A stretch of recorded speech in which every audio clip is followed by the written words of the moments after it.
Match day build up. Liverpool, Sunderland. Big up to everyone locked in. Boy, can we make it 2 wins out of 2? Can we get 6 points for the first time since August? I do not have a clue what might happen today, but as was it Connor? I think it might have been you. Maybe I'm picking on you now, my guy. Jekyll and Hyde ends is here. I think we might win, but by 10 minutes into the game, you might hear something different. But by the way, guys, before we get started, you already know we're going to do the build up here. Then we're going to head over to Enz's Savage's channel to do the watch along. And then we'll be back for the call in straight after that as well, man. But big up to you guys. I hope you guys are all blessed. I hope you guys have had a great evening, afternoon, whatever. Yeah. All of that great stuff. But the team lineup is out and it's interesting. It's interesting again, guys. This is a crazy time, though. Why are we playing at 8:15? Some random ass time in the night, like just playing. It's crazy, though. But Anfield under the lights, it should be a good one, man. But without further ado, man, let's get into the team. Also, guys, Mike should be joining us as well. So Mike Daz, I know most of you guys know him, should be joining us, but we'll get to the team, and then when he gets in, we'll have a good conversation around the team and who's starting and who's not starting. But hold on, let me go here for you guys so you guys can see it. Let me shift it to this one. Allison in goal, Gomez right back, Virgil Canate, and Robertson comes in for Kirkes. I like that because I think he wants that seniority in terms of that know-how, because it's a big game. Let's be honest, guys, man. It's a big game and we need to win. And that's no knock on Kirkes, but let's get Mike in the building. That's not no knock on Kirkes, but Robbo has to start. Soberslai looks like he's on the right wing again. Vert's in the 10 again. Gakpo on the left side again. And Gravenberch and McAllister in the holding midfielder again. And our number 9, Alexander Isak, after scoring his first Premier League goal, is back in the building, starting up front at Anfield. And fingers crossed he gets some more goals. Mike, big up to you. Hope you're good, my guy. Big up. First and foremost, before we start, how are you first, bro? Hey, no, zero complaints. You know, it's getting to Christmas time. It's my little brother's birthday tomorrow. Happy birthday to him when he comes in, man. Yeah, thank you. I'm going to UFC this weekend. Beautiful. Things are good, bro. Things are good. How about you? Everything all good? Oh, good, man. Apart from, let's see how the night goes. You know what I mean? My day's been fantastic, but we already know the team we love the most in the world could ruin that and could affect that going at least 2-3 hours after the game. You know what I mean? Maybe after we come offline, we get back to normality, real life, and then we carry on. But within that, time frame, we're going to probably be very, very pissed off if we don't win the game of football. Indeed. I mean, listen, I know that we haven't spoke since the end of the West Ham game, but changes on paper, in my mind, no real changes in terms of the application of play. I thought that certain players put in great performances, like Joe Gomez. I think Gomez was excellent against West Ham. I think Florian Wirtz was great against West Ham. Obviously, Isak, first-time finish. I don't know if you know this. He only has 2 shots on target in 7 hours of play in the Premier League this season. So it was a 50% conversion rate, not bad. But, I thought McAllister was dreadful. Yeah, oh, my God. It was painful to watch. And also open my eyes on it, because I've tried to save him against the guys the other night and they weren't having it either. I just, like, to me, our buildup looked exceptionally poor again, but West Ham didn't press, right? Like, their press was just sending Paquetá and Jarrett Bowen like headless chickens, and they were like, just do your best to try to cut passing lanes. And we were operating in like a 2-2, but I still saw the break between the back line and the front line. And I still saw us playing, I like to call it circle ball now, because like every time I see us get into the opposition half, what we like to do is they compact the middle and then we just draw a circle around them. And I'm like, that doesn't really do anything. And that's why Isak isn't getting any touches, because no one invades the center of the pitch. Everyone likes to say stay wide, which is why we're so heavily reliant on Cody Gakpo, and when Salah's there, that's why we're always going to him, because no one's job is to basically go into the middle and occupy that space. But listen, I'm just angry that he's doing all this changing now. Why now? I texted you that. Why now? Yeah, Why now? Why now?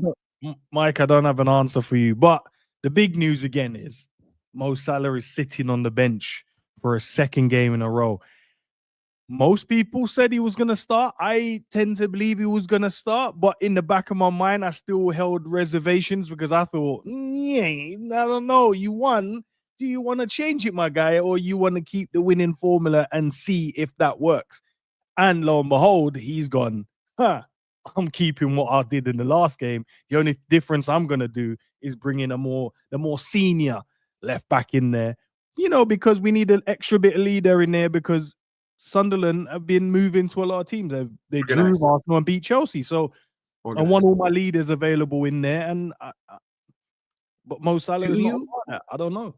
Do you think, though, do you believe that the only reason why, as Jamie says, our manager has found his balls is because he now physically has a loaded gun pointed at him? Like, is maybe the reason that Michael Edwards has literally told him, if you lose another game, you're done? Is that why?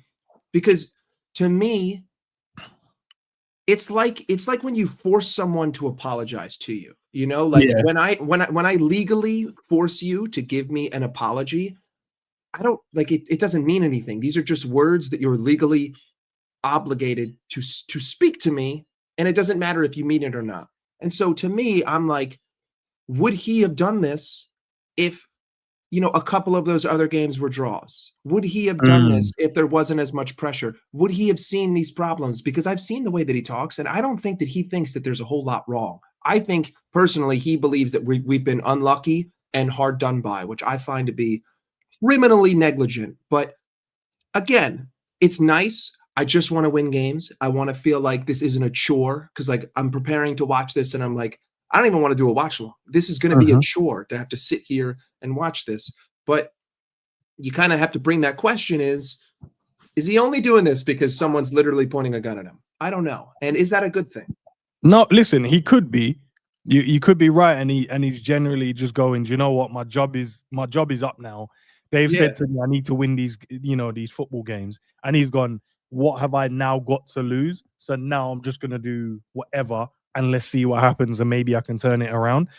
But what it didn't need to come to this. That's the thing that I think yourself, myself, the guys on the channel, we've always said it didn't need to come to this point. We could have fixed majority of these problems early, and when it was early, it wasn't a lot of like a massive fix. It was just little tweaks.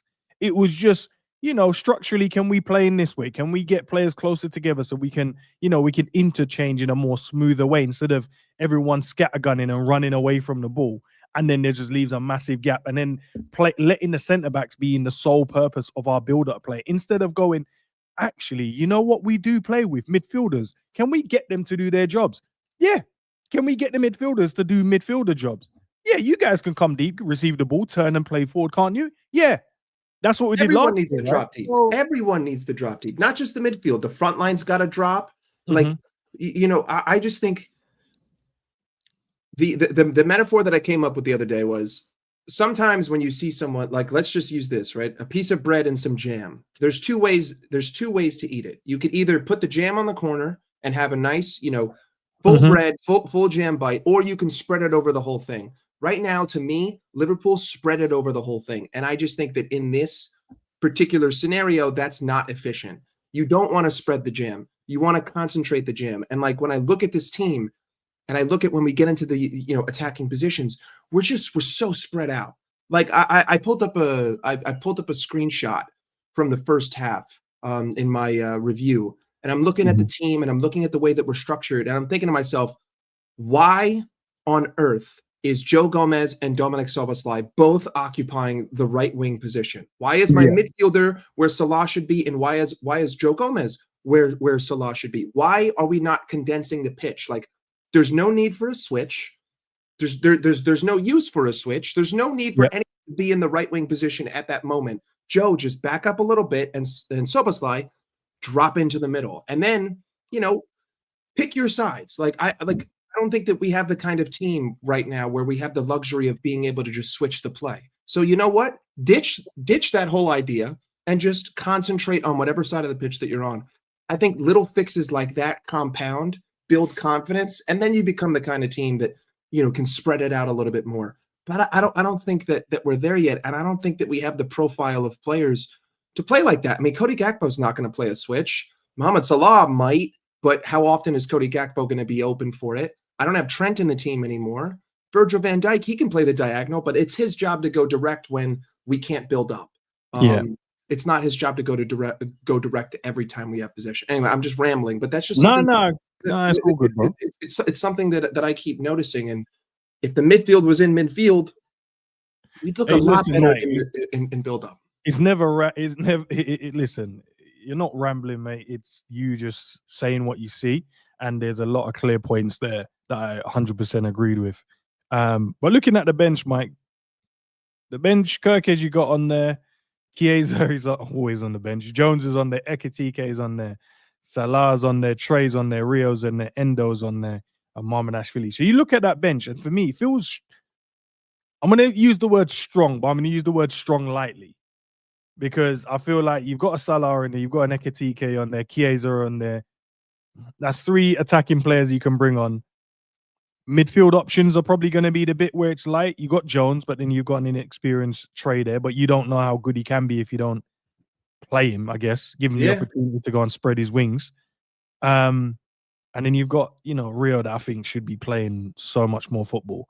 And then you've got Endo. I don't even think, when was the last time Endo actually played a game of football? Was it Chelsea? Well, I mean, it was Chelsea when we were down. The most diabolical, and I'm sorry, we were drawing, and he brings on. No, wait, weren't we losing when he brought on Endo? I don't even know. No, we were drawing. We was drawing. Yeah. All I know is I thought that it was the most diabolical substitution ever. But I mean, the only issue I have is Curtis Jones is my midfielder. Like Curtis Jones. Alexis McAllister has no business starting over Curtis Jones. He just has none. I mean, within 60 seconds of Curtis Jones coming on the pitch against West Ham, I saw the most progressive action of a midfielder in that game. Within 60 seconds, he gets the ball, carries it 40 yards, plays a 1-2 with Ekitike. Ekitike gets a shot on goal. Off target, but a shot nonetheless. And that was at a time after we scored the goal, which we then played like cowards, and we only let 3 people attack. I don't know if you noticed that. The second we scored, we were just like, we're not doing anything. We're going to sit here. We're going to defend. When they went down to 10 men, it was like we had 10 men. We're just going to sit. We're going to stay. We ain't going to lose. Curtis Jones was the only one who like took it upon himself to do something. And that's what I see from him every game. And I need that kind of player in my team. And I just don't think that McAllister is giving me it, but it's good that he's on the bench. It's good that he can come into the game. And it's good that we've kind of set that precedent with the West Ham game of Curtis Jones is the first midfielder who's going to come on. So if it needs be. They're playing, I've seen, hold on, let me change to this view here, guys. Get Mike back in the building as well. They have changed to a Sunderland to a 5 at the back, which should be interesting because it's 5-4-1, aggressive press. They're going to probably play a nice, neat low block, which is going to congest the midfield area, the defensive area. We need to find a way to break those guys down. But Mike, looking at the team, I always try and look at the team and see, where and who could be, the difference maker as such in our team for this game. And from the last game, I know you mentioned McAllister. I think that's the only thing I'll disagree with you on is the McAllister part. I did watch him, but you're not the only one though, because I was fighting the case. Yeah. On the last between, G, Jerry, and Savage, they weren't having none of it. So I saw some, maybe because I've been starved of him playing well, and I saw that I was just happy that I saw it. Maybe, I don't know. Or I was right and every one of you guys are wrong. I don't know. I might lean on that side. But that's all good. It's all good. It's all good. These are just opinions. Looking at the team, right? The right-hand side was really strong. Szoboszlai and Gomez was down there doing their jobs. Robbo comes in, but I felt Kirkez and Gakpo found a nice little bit of rhythm. Could have been better, but I felt like it felt like they knew each other. It felt like they were teammates in this particular game. Where there's previous games, it felt like they didn't know each other and the other guy probably just came and he said something about his mom or something. I don't know. That's the way that it felt like. There was a few times Kirkes made the overlap. He gave him the ball, but Robbo's going to come in, and I think Gakpo will love that. But looking at the team, who can be a difference maker in your opinion today? Chat, I would love to know as well. If you had to pick 2 players that could be a difference maker in this game, who would it be from the starting 11? I think the first and foremost, the guy who's going to be the most important on the pitch today is going to be Florian Wirtz. Okay. I think that I need to see Florian occupy the half spaces in the center. Right. That's what I need to see. I need him to just, take some onus, take some initiative, say, screw the manager, and occupy the center. Be the extra man in the middle. And then I think that the other important player. So I'm going to do one offense, one defense. Cool. I think Isak is the easy choice here. So I want to challenge myself because Isak is going to maybe only get 12 touches, and we're going to need to see a goal. We will. I'm gonna go with Konate being the second most important guy. I think that Konate against West Ham had an underrated performance because in the first 15 minutes we were really struggling with build-up, and he was the only center back who wanted to go direct, and he found success. Now, it didn't actually lead to chances, but it led to bypassing the midfield. And I didn't really see any cataclysmic defensive errors from Konate against West Ham as well. So if he's defensively sound, he doesn't have that blip, and as long as he's careful with the ball, and if he wants to be the guy that's going to say, you know what, screw this stupid lethargic buildup, I'm just going to send one direct. I know that he has that pass in him. I saw it against Manchester United. I've seen it against other teams. I saw it in the World Cup.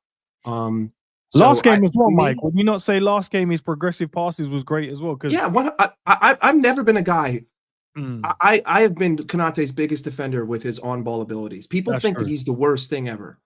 I'm not saying that he is, the greatest thing since sliced bread in terms of ball distribution, but on a letter grade, you're looking at like a solid B, with the potential for certain games to be like an A-. It's never going to be incredible. It's never going to be perfect, but I think that he's a very solid ball playing center back if you give him options. Where he struggles is when you isolate him and you don't provide any outlet, and it forces him to then work backwards, work laterally, and anything but forward. And that's where he gets into trouble. He needs help. He needs Grav. He needs McAllister. He needs Joe Gomez. He needs Virgil van Dijk. But I would say that for 99.9% of center backs on the planet, I think that there are very few that you can just give the ball to and he can just make magic happen. When Virgil is on it, he's one of those guys that can just ping a 80-yard pass to Mohamed Salah. But I've defended Konate, and I think that he gets hung out to dry. And I think defensively he gets isolated, and he's just kind of the fall man. But to me, those are the two most important players in my mind. One defensively, one offensively. Because obviously we're gonna probably play the 4-2-3-1, aren't we? But if they're playing the 5 at the back, is there anything else you would change? Because I agree with the 2 players. I would have gone Wirtz again. Can you carry on the way he played in the last game? Could he continue that type of form where he was definitely instrumental in terms of how we wanted to play and how we played in the game? And then I think Konate as well, alongside Virgil, I think as a pairing, but it's more Konate. I think just string together a number of games where the consistency is there. You had one really good game. Just can we, max that and do another game today, and then can we build and go forward instead of today you have one of those games where everyone's like, oh, that's the inconsistencies where last game you was brilliant, this game you're not, next game you're brilliant. So fingers crossed he can do that. But how can we best maximize against them? Because for an example, right, Mike, if I throw out, let's put out a back 5, because that's what I've seen in the lineup, right? They've put out a back 5 in there. On paper. It's just going to be hella problems in it trying to break this down. Back 5. There we go. And then you've got a back 4. I kind of disagree there, Enz. You've go on, talk to me. I think that if Sunderland come to Anfield and they set up shop and they pull a Aston Villa and they park 8-9 guys behind the ball, I think that that's a recipe for disaster, because if you're going to sit in a low block, that means that you're giving my midfield space. And if you're giving my midfield space in the middle, someone will come up with a moment of brilliance. It will be Aston Villa 2.0. Someone will do something. I have the quality that I can trust individual brilliance to break down a low block. My issue is going to be if they don't play a low block, if it's not actually a back five, if it's a tight five mid block, that's going to be what scares me. If they give Cody Gakpo the license to do whatever he wants out wide, if they give Szoboszlai the license to do whatever he wants out wide, and they just stay compact in the middle at the top of the box, that's when I'll get scared. But if they want to sit deep, this is going to be Aston Villa 2.0, because you're not going to have enough men when you try to play the outlet long ball if you've got 9 behind. So I'm perfectly trusting in a 3v1 scenario if you're going to kick it deep. And I think that you just give our midfield too much freedom. Like, if Sunderland compact the middle, I'll be scared. But if they sit back in a low block, I'm not too worried. Maybe I have like a counter opinion to everyone, but I don't really think that the low block is the kryptonite of this team. Do you think they might? You're saying, do you think they could shift the formation, maybe 2 up top and go over a double man press, 4 across the midfield, 4 back line? Do you think that could be what they try and attempt to do? Because we are a wounded animal, right, Mike? Like, yeah, them coming and playing 5. You're right. Them coming in and potentially playing the 5 at the back. It could be like, they're probably like, nah, maybe we can get at Liverpool. Or do they go, right, we've seen a lot of teams play with the wing backs and cause Liverpool a lot of problems. But that was when we're inverting the right back, inverting the left back, and then there was spaces out in the wide areas. Salah isn't playing today, which normally he's staying high and wide. And then there's that gap where they can run into. So it's slightly different with Szoboszlai and Gomez there. So there's not going to be no space for maybe them to pick up the ball and not have someone in and around them to close them down. I think look at, you can run a back 5 and not play a low block. Like, I think that the back 5 isn't the thing to focus on. It's going to be, where are the 5 in front of them playing? What is the front 2 going to do, and what is the midfield 3 going to do, or what is the front 1 and the midfield 4 going to do? Yeah, you don't need more than 3 guys to beat, to score a goal against this Liverpool team. I mean, West Ham, they had a couple of great counterattacks off of a headless chicken press that Liverpool had, but Wan-Bissaka wasn't on it, Callum Wilson wasn't on it, Jared Bowen wasn't on it. They couldn't string anything together. Villa had a couple of opportunities as well, basically attacking with 3 people, but again, none of their guys were really on it on the day. I know that Morgan Rogers hit the post, but to me, what is the central 5 going to do? And that's going to tell me everything. You can sit back with a back 5, all good. You don't need to counter with more than 3 players against this team. We've proven that against everyone, against PSV, against Crystal Palace, against Brentford. You don't need to attack us with 11 guys. So, I mean, if they want to invert and they want to get aggressive and they want to, maybe one of the fullbacks goes and one of the fullbacks stays, and it sort of like, goes from 5-4-1 to 4-5-2. I don't even know. Whatever it is. So there's two here that big up to Pops. 4-4-2, sorry. Yeah, Sav and Pops have put in 2 of them in there. So I was they could go with a 3-5-2. So they could go, he'll come in. Well, put the 2 up there. That's their 2 strikers. And then you got these guys will act as the wing backs. And then we'll just drag one of these guys into the midfield area. And then they can just build up. They can then build up and then have these guys dropping back to cover those wide areas. So that could be it as well. Yeah. That could be it. But then when you play that it helps attacking. And obviously when they have to drop back, then that's great. Or what Sav is saying in there, they could just match us and go with the 4-2-3-1 with the Xhaka in the double pivot, which could work. Definitely could work, but I don't know. Can we see ourselves causing them a lot of issues if they decide to go with this as well? So basically, match us. We say man for man, really cover those. He's the winger versus him there, and then fullback versus winger in the wide areas. Do you think they could do that? Match us man for man? With how slow we move? Yeah. I mean, with the fact that in possession we walk, like the number 1 attribute of my midfielders right now is their meters walked or MW. Possibly 100%. They could go man for man, but that leaves you open to individual brilliance. If you go man for man, in theory, based on the way that we move around the ball, sure, but all it's going to take is one moment of brilliance from Verts, one moment of brilliance from Gravenberch, and those guys are perfectly capable of doing it. So that's a little bit risky to me. I think that for Sunderland, it's about getting through the first 30 minutes, staying super compact in the middle, and then letting Liverpool get frustrated. Do what other teams do against us. Let us get angry.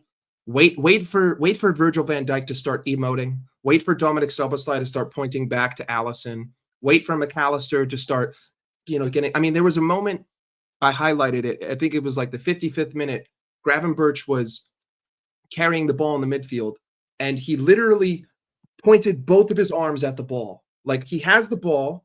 Everyone else, like, this is a live phase of play, and he's doing like something that you would see in Sunday League. Like, someone show. Literally, he went like this twice. And then he gets frustrated and he passes it back. If we see that kind of Liverpool, the game's going to start to open up for them. But it's all about, just getting through that first half hour. Getting through, because, at Anfield, we like to start games with a lot of energy and then we slow down. So you can get through that first 10, 15 minutes, keep yourself compact in the middle. The game can start to evolve, and then you could start seeing something like a 4-2-3-1 or whatever other formation they're going to end up running. But listen, man for man, with the way that we play, we're pretty slow. I don't know about you, but we play some pretty slow football. I don't know why though, because I feel like the players we have in the team can play that quicker and that. But I did notice in moments when Verts got involved more in the game, they started moving the ball a hell of a lot more quicker. So maybe that's something that they're working on, Mike, instead of just, we're just going to play in a slow manner. Maybe that's something they're definitely going with. We're going to start moving the ball a lot more quicker, because you're going to have to today. If they do play a 5 in the back, you're going to have to, because you putting your foot on the ball and waiting is not going to break down this team. You have to unsettle them as much as you possibly can by moving the ball side to side and trying to play between the lines as well, because you have to try and win those free kicks in those areas. And the more free kicks we can win in more dangerous areas, you'll put them on the back foot, instead of just going, do you know what, we're not going to trust any of our players on the ball in a half space just because if they lose it. No, trust them, because the only thing that player can do is either can try and read it early, and if you protect the ball well, you can win a foul there. And then the more those fouls you give away, that player in particular, whoever it may be, they don't want to get an early yellow. And then secondly, they don't want to be just on a tiny string where if my next tackle and I mistime it, I could be off. And that could free up more space for Verts to operate in. Do you remember the first half of last season? How quickly we would move the ball, the amount of 1-2s that we would see, the amount of off-ball movement that we would be watching in the first half of that season. That's what I need to see more of. Like, if that's going to be all of your change, fine. You know what I mean? Like, if my guys are moving the ball fluidly, and that's what I'm seeing great off-ball movement, and one guy makes a mistake, I'll live with it. Like, I'm willing to die by that. So I know that it's a double-edged sword, but I will take that, because that has a higher probability of us actually scoring than moving the ball slowly, being careful, make a mistake. Now all of a sudden the game goes from a 2 out of 10 pace to a 10 out of 10 pace. I think that it's important that, at least, I mean, maybe this is just theoretical theory here, like just me just being a silly American, but when you play the game slow and then the other team ramps up the pace with a counterattack, I think that has a serious mental effect. Like, if Virgil van Dijk and Konate are walking around, we're playing slow for 10 minutes, all of a sudden they got 5 guys running at them. What are the odds that they're going to be able to just jump back up into that pace of the game? And how often can they match that level? Are they going to have an error when they have to go from a 2 to a 10? Probably.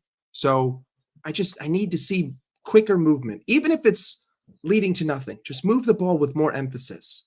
And at the very least, that's going to drag more defenders. And I think that's what we did against Frankfurt.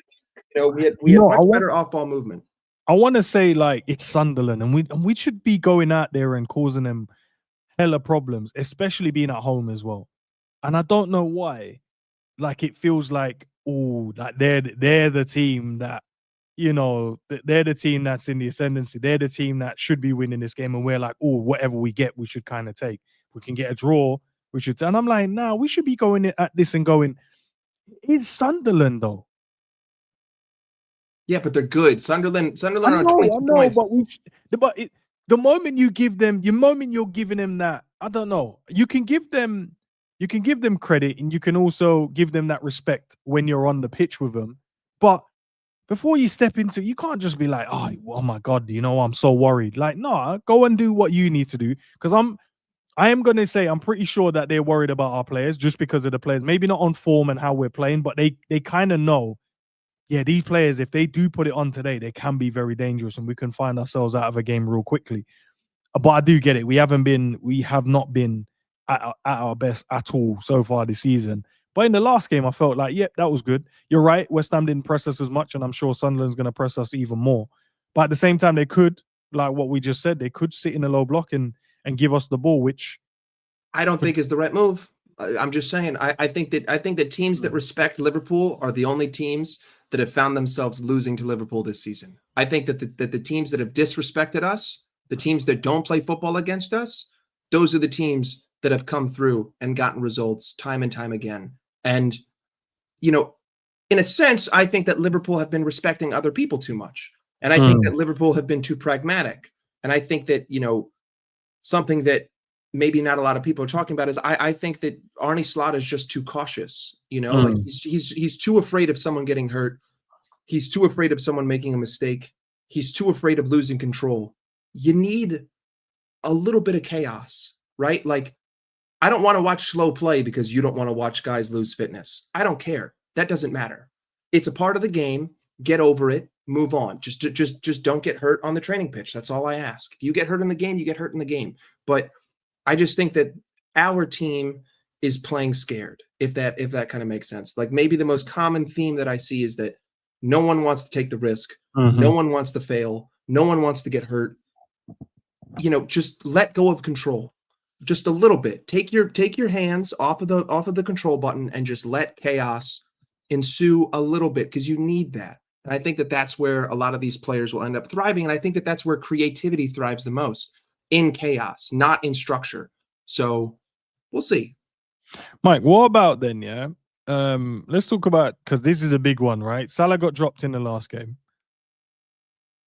And he didn't get utilized or used at all. I thought at least he would come on. This game, most people leaned on the side of, no, he's 100% playing. But he's on the bench again. Do you think he gets minutes today, or no? He's just like, it depends. It depends. If we're losing, yeah, 100%. If we're losing, if we're down 1-0 and it's the 55th minute, you're gonna see Joe Gomez come off, Szoboszlai go to right back, Salah go to right wing. Like, that is definitely one of these pre-planned possible solutions. Because at this point, I think that Arne Slot sits down before a game and he goes, these are 55 different quantitative scenarios. These are my 55 answers to all those scenarios. Everything is pre-planned. Nothing is felt in the moment. It's, if I'm down by this many at this minute, you're coming on, you're going here, this is happening, blah, blah, blah. So, but if we're winning 2-0, 3-0, I don't think he's going to see the pitch. I mean, at that point, if you're Arne Slot, like, what's the point? Like, why even bring him on? Why would you do that? If anything, it would make more sense to bring on Endo. If anything, it would make more sense to bring on Kirkes and go to a back five if you really want to be cowardly and you want to say we're done attacking. Endo, Kirkes, Robertson, Gomez, you're both staying on. Let's take off McAllister, put an Endo. Let's take off Szoboszlai and just move to a back five. I don't know, but it's just going to be dependent on whether or not we're winning. But I feel bad for Mo because I don't think Mo's the problem. And I don't think that the right side was effective without him, in that game, offensively speaking. Maybe more defensively because Szoboszlai's movement. But in terms of going forward, I mean, Joe Gomez was the guy who got the assist, So, and that was in what, the 90th minute? But to be fair, though, Joe put in a couple of good cross. He put in the cross. For sure. Put in a good cross. Cody nodded it down. And then it dropped to Isak, which took a good touch, volleys it, keeper makes a good save. Yeah, Ariella got there quick. There was a pullback he tried to do, but I think Isak, he didn't understand where Isak was. He going to go near post? Was he going to drop off into the space to try and get a first time shot? So I felt like there was a few moments in there. But listen, let's see what happens. What about Cody then? Because a lot of the fans will be like, well, if Salah's going to be dropped, Cody should be dropped as well. But Cody scored an Cody's assist Dutch. in the last game. Cody is Dutch. Scored and assisted in the last game, Mike. So we can't even use that. It was like, let's be real. It was a pure Salah performance. It was a stinker with a goal and a assist. Also, fair play to Isak. I think that finish is being overlooked. I mean, on the first time, the ball starts off target, driven into the ground, bounces, goes one ball length inside the post, and then he was excellent finish to finish the game. Mm-hmm. But my criticisms of Cody are different to others because I think that Cody does the same thing a lot. The only thing that he's truly guilty of in my mind is ignoring Kirkes. Right. But outside of that, I mean, I analyze the game all the time. I go through the screenshots, and every time I find Cody Gakpo on the left wing, I see 3 defenders in between him and the rest of the team. And so I sit there and I ask myself, what would I be thinking if I were him? What option do I have other than to do it myself? Because how often am I going to kick it back to Robbo? Is Robbo even there? Did Robbo underlap me and then go behind the defender, which happens a lot too?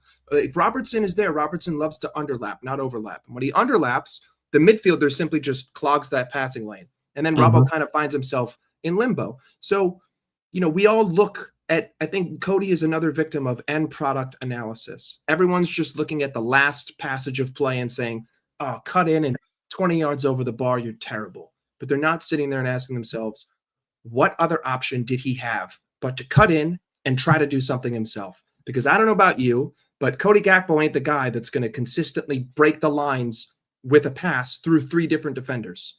I don't really think that there's any. I think Mohamed Salah and maybe, Lamine Yamal and a couple of other, complete standouts are the exceptions to that rule. I don't want to see a guy have to split 3 defenders with a pass every time he's on the wing. So we'll see. I think he's hard done by with the criticism, but he needs help. And until he gets help, I can't really fairly judge him. And I think that Luis Diaz would struggle just as much, if we're going to be perfectly honest. I think the only difference between him and Diaz is that Cody doesn't like to take the man on to the byline. Cody he likes to cut in. He doesn't like to cut out and go down to the byline and cross it. And I think that Luis Diaz would go to the byline more. But then we'd all be saying, oh, Luis Diaz, you're a crossing merchant, and we would just have some other easy criticism to make about him. We'd be like, all he does is get to the byline and cross it. He's just Jeremy Doku 2.0. So yeah, I mean, I don't dislike Cody. I like him, and obviously he's related to Arne Slot, so he gets playing time. If Liverpool win comfortably today, then Mike, right? And speaking about Salah again, if Liverpool win comfortably, surely the manager goes, yeah, you're going to have to sit on the bench until there's a requirement for your skill sets. It's tough conversations. I remember in the summer, a lot of people were coming after you and Jerry for having these tough conversations. I remember there was a lot of hostility, and I did my best to try to defend and say, yo, you guys are not listening to what they're saying. I remember. But let's just put it this way. I don't think that Salah's offensive output is King Arthur's sword. You know what I mean? Right. Like, I don't think that it's Excalibur. I don't think that it is irreplaceable. If we're more defensively solid on the right-hand side without him, and I'm not conceding as many threatening chances, and my other guys are finishing their chances, well, that is a massive element. Like, if Florian Wirtz and Isak and Cody and everyone else, they're producing goals, and I'm not conceding as many chances, because, like, let's be honest, against West Ham, the only real chance that I can think of is Jared Bowen, right? And listen, 10 men, it's inexcusable that he gets a free shot at the top of the box, and you give him that shot 10 times, I guarantee you he puts that on target more than half. Yeah, he would have put it away, yeah. Even if it doesn't go in, it wasn't even on target, but it was this close. So if we look more defensively solid, I think that you have to, because right now we've conceded 20 goals. That's unacceptably terrible. Yeah, we have a goal. We have a goal difference of 0. Defense needs to be paramount. And if we don't need him, we don't need him. And to be honest with you, Mo, you're getting paid £500,000 a week to just sit on your ass. So yeah, I don't want to hear any complaining. Enjoy it. Exactly. And you know what? Hopefully this lights a fire. And this says, you know what? I think it will. I think it will. The next time he's out there, he's going to give that extra effort to track back. I don't even need him to track back defensively. He just needs to help him build up. You remember when that was the conversation that me and Jerry was having? It's not the fact of just getting him out of the team. It was more, he's not himself at the moment. Take him out for a little bit. Let the fire light again. Let's see if we can build that momentum again inside where he's like, oh, you don't think I am the guy again? I'm going to come and show you then. But everyone was like, nah, you can't drop. I'm like, but at the moment the fire is out. That's man management. Take him out and let him boil inside where he's coming on and he's just slapping two in the top corner and go, oh, so you guys forgot I'm him. I'm him. Yeah, exactly. Like, this is man management. And I think that no matter what the industry is, if you're a boss and you have an employee and that employee isn't giving you the output that you believe that he is capable of, you're going to do something to put him in a position to say, F you. Like, you know what? This is who I am. This is what I'm going to do. And I think that sometimes, you know, you have to take one step back to take two steps forward. And I think that for Mo, he's got to take one step back being dropped to take two steps forward, getting not back to what he was last season, because 47 GA is irreplaceable. Yeah, it's a lot. As close to there as he can, you know, as close to as he can get back there as possible. And, you know, that's a little bit of psychological warfare. And I think that managers have to be able to do that with players. No matter who those players are, I bet you take the greatest players in the history of the world, no matter who they were, there were moments in time where their manager said, I have to insult you. Like, this is a moment where you are forcing me to insult you so that you can prove me wrong. And you know that the manager is going to be like, I will take the stick from the player if he produces. Like, if I have to harm my relation, you know, if he needs to be bitter towards me for me to get the best out of him. I mean, what is that? Jose Mourinho 2.0? Like, that is the definition of being a dictator on the pitch.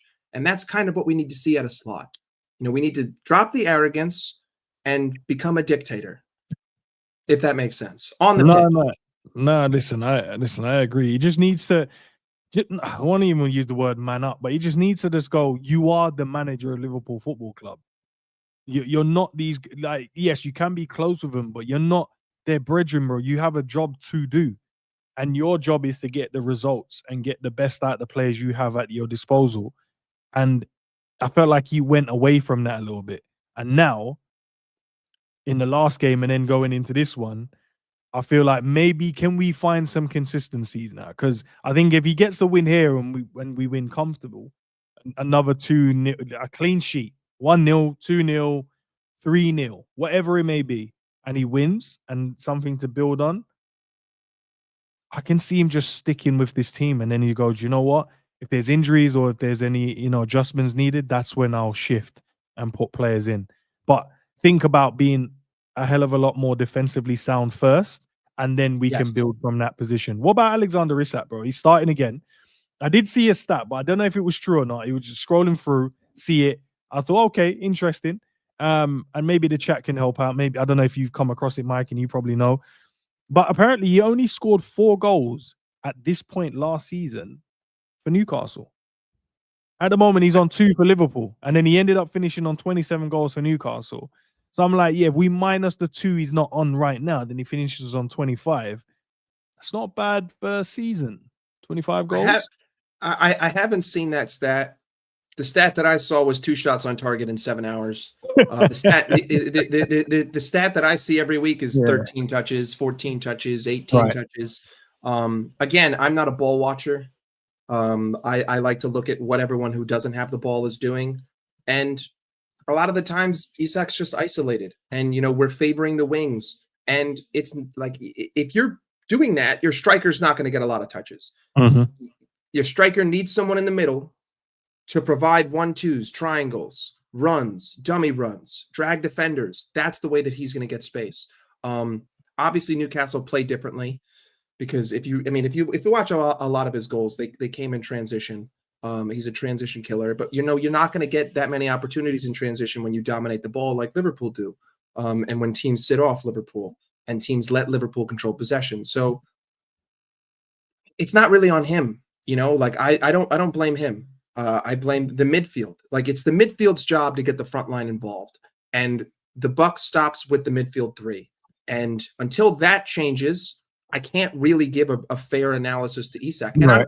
I'm not judging Isak like Ekitike, because I know that Ekitike is the kind of guy that will say, you know what? I know that you're asking me to be the target man, but I just don't care. I'm going to drop back 40 yards and carry it myself. Isak ain't that guy, and I don't blame him for not being that guy. So it's on the service, and this is the same. I would have the same thing for any player that plays like Isak. I would have the same thing for Erling Haaland, who has actually improved all of the other elements of his game. But in the past, if Haaland was ghosting, you would more often likely say, well, he's getting no service, so why are we sitting here criticizing him? So yeah. What about the what do you think the score is going to be now? We're close to kickoff. What time's kickoff? Kickoff in about 11 minutes? 9 minutes. 9 minutes. Listen, you're not going to like this. You're not going to like this. No, talk to me. Let me hear it. Last week was the first time for 3 years, I have always predicted a Liverpool win. No matter if I believed it or not. But last week was the first week where I said, I'm done. I've had enough. I'm 6 feet under. I give up. I surrender. And I said that we're going to lose. So to try to keep that voodoo out there, I'm going to say 2-1 to Sunderland. But I don't believe it. I just need to be wrong. That's crazy, Mike, because that's exactly what I tried to do, and we still didn't win.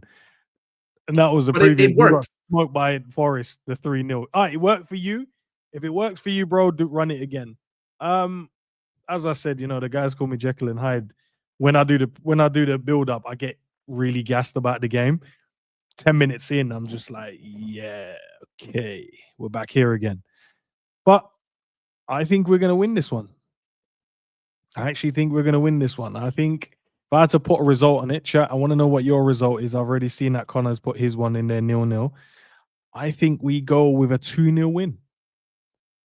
I think we score a couple of goals. I feel like Isak will score again tonight. I can see it. I can feel it. I'm not too sure who gets the second one, but I feel like Isak will get an opportunity to score again tonight, and I think he'll take it. So it'll be very, very interesting to see what happens. But I don't know what's the Arsenal was they're 1-0 up at the moment, but we have to worry about ourselves, guys. We can't focus on the other teams now. We just have to worry about our own games now. And let's see at the end of it. No title conversations. No title race conversations, none of that. I mean, the fact that we were even 9 points off of them with 6 losses is crazy. 3 games back with 6 losses. Are you out of your mind? But they got they're only in the 38th minute. They got the whole rest of the game to play. And it doesn't matter what they do. Well, what they do, because Liverpool need to focus on them. They need to string together results. They need to string together confidence. And whatever happens in the league is what's going to happen. I mean, at this point, you're not in the driver's seat. You're in the passenger seat. You're not in control of the car. All you can do is, focus on you. That's what it is. We just need to focus on ourselves, focus on the way we play football, and hopefully we can build up better today. But I don't know, man. There's everything. It's all hope-based analysis. It's all hope. And can we score in the first 10 minutes? Do you think we could score in the first 10 minutes, chat? If someone provides an individual moment of brilliance, yeah, for sure. Convert, score a goal as well, guys. He should have scored a goal against West Ham. That shot was so bad. Oh my God, that shot he had against Areola. I'm like, it was created by Cody again, by the way, guys. But people tried to gaslight me. People were what like, did they say? They were like, that was a hard chance. And then I went back to it and I played it out. And I'm like, okay, let's take a look. Let's analyze this. Cody Gakpo kicks the ball. There's no one within a foot of Florian Wirtz. He gets 2 solid steps and hits it, and no one touches him. Yeah, you're right. That's a really tough chance. It was very similar to the one he had against it was kind of like the in terms of how the shot went off. It was like Arsenal. It was just very weak, very weak. Just needs to be better. I'm not even saying he needs to score, but just do it I better. It want was him like to Zoboslai score, against Villa. I want him to score, bro, because I feel like after watching the last game, I think that was him showing I am that guy. But now, you know what, you want to come off the back of the game and he probably gets like an assist and a goal, and you're like, oh, but overall his performance is just amazing. He's creating, he's opening up space, winning free kicks, causing them, causing them a lot of problems. I just want one of those games. I feel like people just look at him now and go, nah, he's not even that good. And they don't rate him as much. And I'm like, he's so special, but he has to show it. I can't just say it. He has to go and prove it to everyone else as well. And I feel like the last game he showed a little bit of it. We had a little bit of glimpse of like how he could really help us. But we got a tougher team to play against based on where they are in the league and based on the teams that they've taken points off. Arsenal for one of them, and I think set pieces as well. We were really good at set pieces in the West Ham game. We were first, 2 and second, which was great. Let's see, man. Let's see. Guys, listen. Let me see if Savvy's live now. We'll go over. I think he might be. We'll go over and join him for the watch along. I'll join shortly after. Me go and make a drink, set up my stuff, and ready to go. But remember to join us back after the game for the call-in. Win, lose, or draw, we'll be there, man. Mike, I appreciate you jumping in with me as well, man. Chopping it up as well. Thank you. Salah on the bench. Gakpo starts again. Gomez starts at right back again. McAllister is in midfield again. Let's see what happens, man, people. I'll see you guys over on the watch along, man. Should be interesting. Big up, Mike.